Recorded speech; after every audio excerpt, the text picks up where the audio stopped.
15 गायी जागेवर मेल्या, 10 गायी वाहून गेल्या, 20 शेळ्या वाहून गेल्या, खाण्याचं कपडा लत्ता समज वाहून गेलं, गायाचं खुराक 20 ते 25 पुतं होतं ते बी गेलं, कुट्टी एक गेली, 2 कोंबड्याचं खुरवड गेलं, 100 ते 150 कोंबड्या होत्या, एक शेड मोडून पडलं. रात्री 1 वाजता खूप भयानक असा पूर आला. बेलगाव आणि पिंपळगाव मधील जमीन जवळजवळ 50 ते 60% ही पाण्याखाली गेली होती. त्याच्यामध्ये सर्वात जास्त विश्वनाथ दातखिळे यांचं जे आहे नुकसान न भरून निघणारी इतकी मोठी पोकळी निर्माण झाली आहे. यामध्ये त्यांच्या 17 गाया जागेवर आता आपल्याला पाहायला मिळते. 17 गाया जागेवरती मेल्या आहेत, 10 गाया त्यांच्या वाहून गेल्या आहेत, त्याच्यामध्ये 15 वासरं गेले आहेत, शेळ्या 20 गेल्या आहेत, 100 कोंबड्या जवळजवळ गेलेल्या आहेत. या ठिकाणी बाग त्यांचे लोळलेले आहेत आणि या ठिकाणी त्यांचं शेड असेल, जीवनावश्यक वस्तू असतील ते रात्री सगळ्या वाहून गेलेल्या आहेत.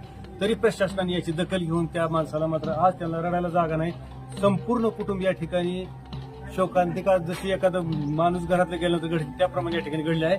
तरी तात्काळ त्यांना मदत करावी शासनाला ही आमची नम्रपणे विनंती आहे. ग्रामपंचायत सदस्य या नात्याने, सरपंच, परिषद, राज्य संघटक या नात्याने मी आपल्याला आवाहन करत आहे शासनाला. भूम तालुक्यातील बेलगाव पिंपळगाव येथील दातखे या शेतकऱ्याचं अतोनात नुकसान झालं असून त्यांचं कमीत कमी 30 ते 35 लाख रुपयाचे नुकसान झाले आहे. सरकारने भूम तालुक्यातील अतोनात झालेल्या नुकसानीचे पंचनामे करून शेतकऱ्यांना तात्काळ मदत मिळवून द्यावी ही शेतकऱ्यांची मागणी आहे.